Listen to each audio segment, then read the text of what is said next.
তুলে দেখান কত মানুষের উপরে অন্যায় জুলুম করা হয়েছে। হাত নামান আমার প্রিয় ভাইরা। দরকার নেই 14, 18, 24 তিনটা ভোট হয়ে গেছে নাকি বলেন 15 বছরে? 2014, 2018, 2024 আপনারা কি ভোট দিতে পেরেছেন? আমি সংসদ সদস্য প্রার্থী, জামাত আমাকে নির্বাচন করতে বললো, আমাকেও ভোট কেন্দ্রে যেতে দেওয়া হয়। ভোট কেন্দ্রে রওনা দিলে ছাত্রলীগ, যুবলীগ, আওয়ামী লীগ, পুলিশ লীগ, তখন তো পুলিশও একটা ছাত্রলীগ যুবলীগের ক্যাডাররা তাদেরকে হামলা করে তাড়িয়ে দিয়েছে।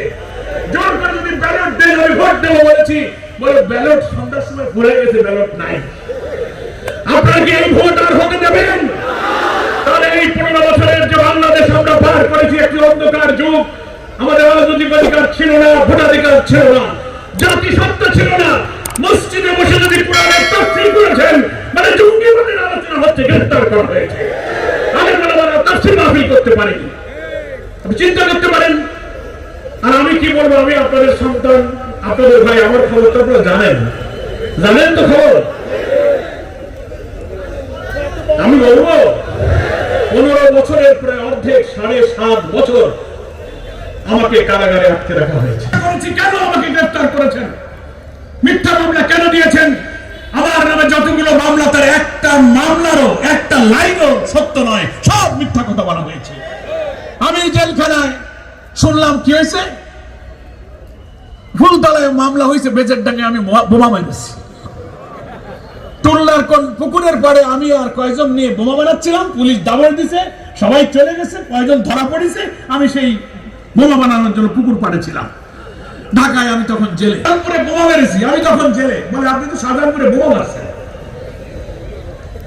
এইভাবে মিথ্যা গায়েবী মামলা দিয়ে আমাকে এবং আপনাদেরকে, বাংলাদেশের হাজারো লাখো কর্মীদেরকে কষ্ট দেওয়া হয়েছে।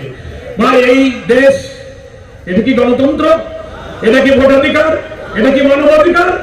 আর অর্থনীতি, আইন শৃঙ্খলা, রাজত্ব ছিল শুধু ওই দলে, ওই দলের লোকেরাই ব্যবসা করবে, ওরাই রাজনীতি করবে, ওরা যা বলবে তাই হবে। আমাদের ছেলেমেয়েরা বিসিএস পরীক্ষা দিয়ে ক্যাডার সার্ভিসে পাস করেছে, পুলিশ ইনভেস্টিগেশন করে বলে ওনার বাপ জামাত করে, উনি শিবির করেছে, পরীক্ষায় ফার্স্ট হলেও বিসিএস এ তার আর চাকরি হবে না। কি হয়েছে কিনা বলেন? পুলিশে নিয়োগ, বিডিআর নিয়োগ, সরকারি চাকরিতে নিয়োগ, পুলিশ ভেরিফিকেশনের নামে আমাদের বিজেপি দলের ছেলে মেয়েদের কাউকে চাকরি দেওয়া হয়নি। 15টা বছর একটা দুঃশাসনের কালো রাত আমরা পার করেছি। আপনারা কি চান সেই রাত, সেই কালো অধ্যায়, সেই জাহেলি যুগ আবার বাংলাদেশে ফিরে আসুক? কিভাবে নিষ্ঠুরভাবে মানুষকে হত্যা করা হয়েছে, নির্যাতন করা হয়েছে। আমাকে সাংবাদিকরা প্রশ্ন করেন যে গণতন্ত্রের কথা আপনারা বলেন, তো আওয়ামী লীগ আবার আগামী নির্বাচনে অংশগ্রহণ করুক, অনেকে আওয়ামী লীগকে নিষিদ্ধ করতে বলে, আপনাদের বক্তব্য আমাকে প্রশ্ন করে। তা আমি বলেছি আওয়ামী লীগ বাংলাদেশের রাজনীতি করবে কিনা, নির্বাচনে অংশ নেবে কিনা, এদেশের দেশপ্রেমিক বিপ্লবী ছাত্র জনতা সিদ্ধান্ত গ্রহণ করবে। যে আওয়ামী লীগ 2006 সালের 28 অক্টোবর প্রকাশ্য দিবালোকে ঢাকার পল্টনের মোড়ে ইসলামী ছাত্র শিবির এবং জামাত ইসলামীর সমাবেশে হামলা চালিয়ে মৌলানা নিজামী সহ অন্যান্য নেতৃবৃন্দ উপরে আক্রমণ চালানো, লাঠি দিয়ে সাপের মতো পিটিয়ে পিটিয়ে হত্যা করে সেই লাশের উপরে দাঁড়িয়ে নাচানাচি করেছে। ওই হামলা করার নির্দেশ দিয়েছিল পতিত ফ্যাসিস্ট এবং স্যাডিস্ট শেখ হাসিনা। তার অডিও ভিডিও আপনারা দেখেছেন, তিনি বলছেন লগি বৈঠা নিয়ে সব ঢাকায় চলে আসো।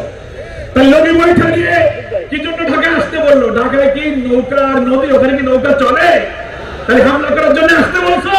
তাই শেখ হাসিনাকে আমি যদি বলি 28 অক্টোবরের খুনের নির্দেশদাতা শেখ হাসিনা, তার নামে মামলা হওয়া উচিত। কি বলেন, ঠিক কিনা? 5ই আগস্ট আমি কারাগারে ছিলাম। ওই আন্দোলনের মধ্যে কয়েকদিন আগে আমাকে আমার মায়ের কাছ থেকে ঢাকার বাসা থেকে আবার গ্রেফতার করা হলো। টেলিভিশনে আমি দেখছি স্কলে সেনাপ্রধান কিছুক্ষণ পরে ভাষণ দেবেন। কারাগারে আমি, জামাত, শিবির, বিএনপি অনেক নেতা ঢাকার কেরানীগঞ্জে 10,000 বন্দী আমরা তাকিয়ে আছি। হঠাৎ স্কলে দেখতে পেলাম দুপুর বেলায় শেখ হাসিনা আর তার বোন শেখ রেহানা হেলিকপ্টারে চলে